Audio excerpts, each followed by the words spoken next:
6m 높이 쓰나미가 放射性物質の濃度は上昇をいたしておりません。この濃度がかなり高く 외국 언론으로는 처음으로 원전 29km 지점까지 그 지점 들어가서 방사능 측정기가 소리를 엄청 크게 내고 600까지 올라가고 하니까 이건 더 가면 안 될 것 같은데 12년 정도 흘렀는데 그 거리가 가까워질수록 갑자기 미친 듯이 계측기가 현재 나가 있는 YTN 특파원 불러보겠습니다. 네, 후쿠시마 원전 근처에 나와 있습니다. 네, 12년 전 참사가 발생했던 곳. 자, 지금 후쿠시마 어디쯤에 있는 겁니까? 정확히 말씀드리면 후쿠시마현 후타바 마을입니다. 카메라를 좀 더 바다 쪽으로 가까이 좀 당겨서 자세히 보여드리겠습니다. 네, 저 멀리 뒤로 커다란 크레인이 보이실 텐데요. 그곳이 바로 후쿠시마 제1원전입니다. 시찰단이 원전에 들어가는 모습을 저희도 카메라에 담으려고 저희 취재진도 접근이 가능한 곳까지 최대한 들어가 봤습니다. 원전 어디까지 접근할 수 있을지 그리고 방사능 수치는 얼마나 나올지 되게 미지수였고 되게 불안하기도 했었는데 실제로 들어가 보니까 자연 방사 기준보다 한 20배 가까이 측정되는 곳이 여러 군데였거든요. 그리고 방사능 그 계측기가 계속 1 마이크로 시버트 넘어가니까 계속 이렇게 알람이 뜨게 설정을 해놨었는데 그게 실제로 계속 울리니까 아 이게 진짜 후쿠시마에 들어갔구나. 작업차들 차량 전부 다 관광 차량이에요. 아까 전 관광회사 이름 뭐예요?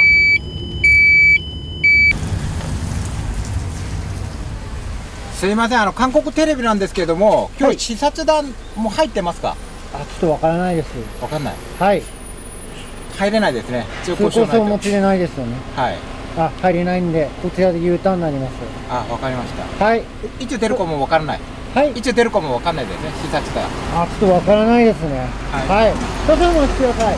はい。お待ちください。 버스가 들어갔는지 확인하는 과정이었고 저희가 이 제1원전에 들어갈 수 있는지 물어봤는데 안 된다고 해서 이렇게 지금 저희는 이제 차량에 유턴을 하려고 이렇게 저 안쪽으로는 주민이 있거나 이런 건 아닌 건 거죠? 예, 이쪽으로는 다 살지 않고 있습니다.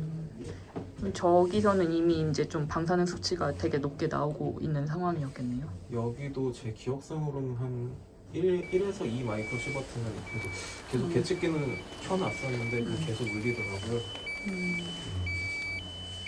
차량 안에서도 울릴 정도였으니까.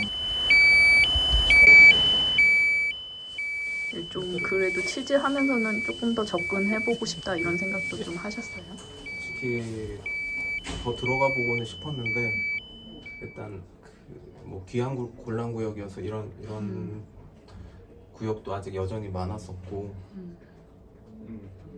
점점 가까이 갈수록 수치가 높아지니까 들어가 보고 싶은 마음 반 그리고 걱정되는 마음 반이어서 좀 워낙에 이번 시찰단이 좀 언론에 공개하지 않은 부분도 너무 많았고 개인적으로도 후쿠시마 원전에 대한 궁금증도 많아서 그래도 저희가 갈 수 있는 한은 최대한 들어가서 많은 사람들한테 보여주고 싶다는 그런 마음이 컸던 것 같습니다. 처음에 갈 때는 어떻게 생각하셨어요? 그 정도로 높은 수치가 나올 거다 이런 예상은 좀 하셨나요?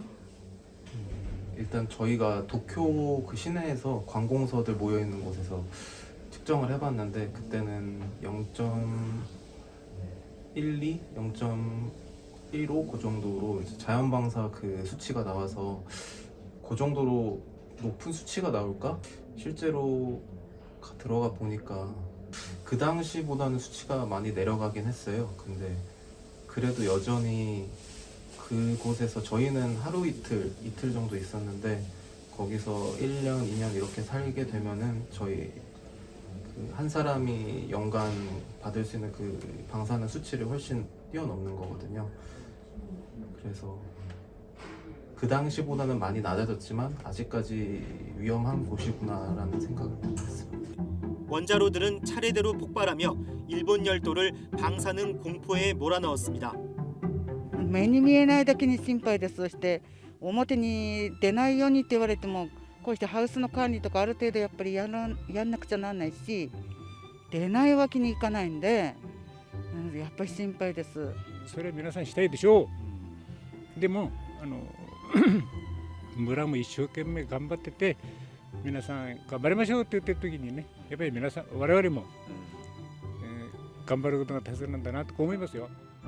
취재진은 원전 쪽으로 더 접근하기로 했습니다. 이곳에서 후쿠시마 제1원자력 발전소까지는 직선 거리로 약 35km 정도 됩니다. 가까이 가면 가까이 갈수록 방사능 수치는 상당히 올라갑니다.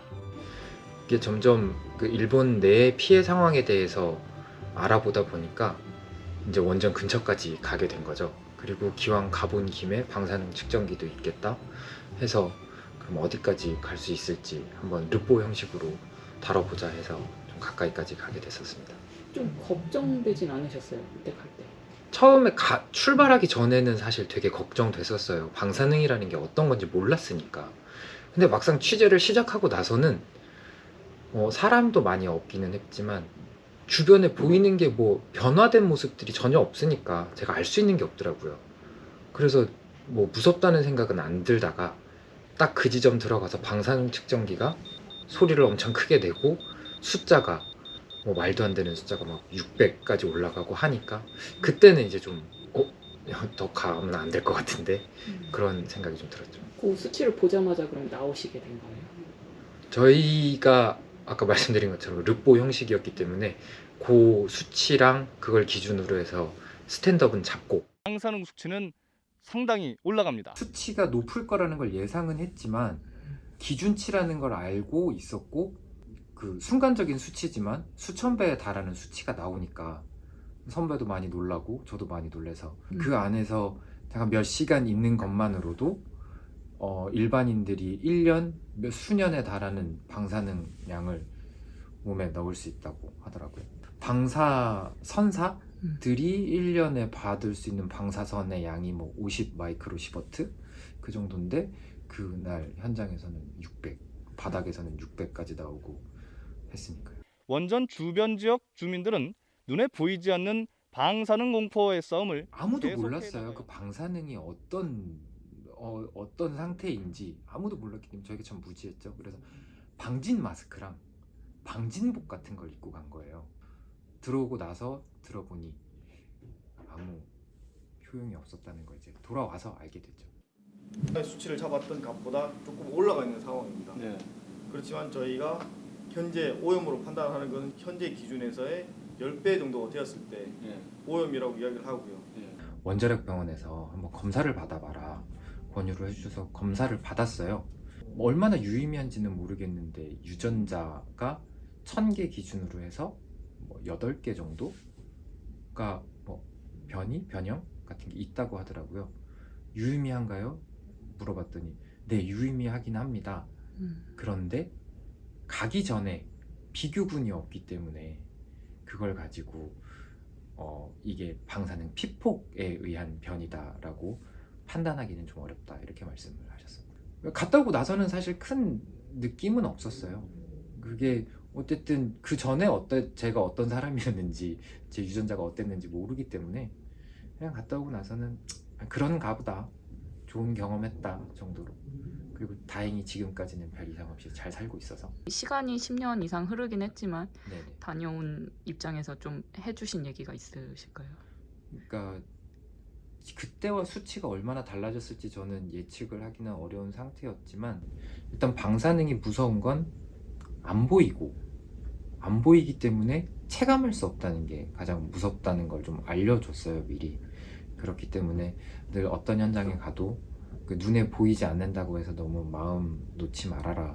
홍성로 기자도 가기 전에 그래도 무리하지 말아라 이런 당부를 좀 했었다고 하던데. 맞죠. 그래도 저희가 갈 수 있는 한은 최대한 들어가서 많은 사람들한테 보여주고 싶다는 그런 마음이 컸던 것 같습니다. 저희도 그래서 계측기로 최대한 좀 정확하게 방사능이 얼만큼 나오는지 알아보려고 서울에서도 미리 준비를 많이 했었고, 저희도 나름의 그 전문가분과 상의를 계속해서 계측을 했고, 방사능이 계속 높은 일반 그런 자연 방사보다는 꽤나 높은 수준이 나오는 걸 보면서 이렇게 지금 한 12년이라는 시간이 흘렀는데도 여전히 이곳은 계속 방사능이 계속 나오고, 일본 정부에서는 제염을 계속 한다고 하는데 그래도 이렇게 높은 수치가 나오는 걸 보면은 방사능이란 게 눈에 보이진 않지만 이게 어떻게 내 몸에 영향을 끼칠지는 알 수가 없으니까 그런 부분들이 더 신경이 쓰였던 것 같고, 그래서 또 수산시장을 둘러봤는데 다들 하시는 말씀이 処理水はもう当然放流することは決めているんですけども、地元の人たちだとなんか反対みたいね。反対。なんか風評被害流したら、なんか流しちゃったらお客さん買ってくれないのかなとかいろいろあるから。日本の政府は安全とか言ってるじゃないですか、それは信じるんですか？日本の政府は安全って言ってるのも数字で基準決めて公表したのが嘘じゃなければそれは信じて 우리가 음식을 먹고 물을 마시고 하는데 매번 뭐 측정기를 대고 수치화된 삶을 살 수 있는 건 아니잖아요. 이게 어디까지나 심리적인 문제가 가장 큰데, 그런 면에 있어서는 만에 하나라는 상황까지를 상정하고 좀 일 처리들이 되어야 되지 않나. YTN 뉴스를 더 많이 보고 싶으시다면 여기 구독 버튼을 눌러주세요. 추천 영상도 누르면 바로 재생됩니다. 또 뉴스 속보 알림을 받고 싶으시면 휴대폰에서 YTN 앱을 다운로드해보세요. 늘 저희 YTN 뉴스를 시청해주셔서 감사합니다.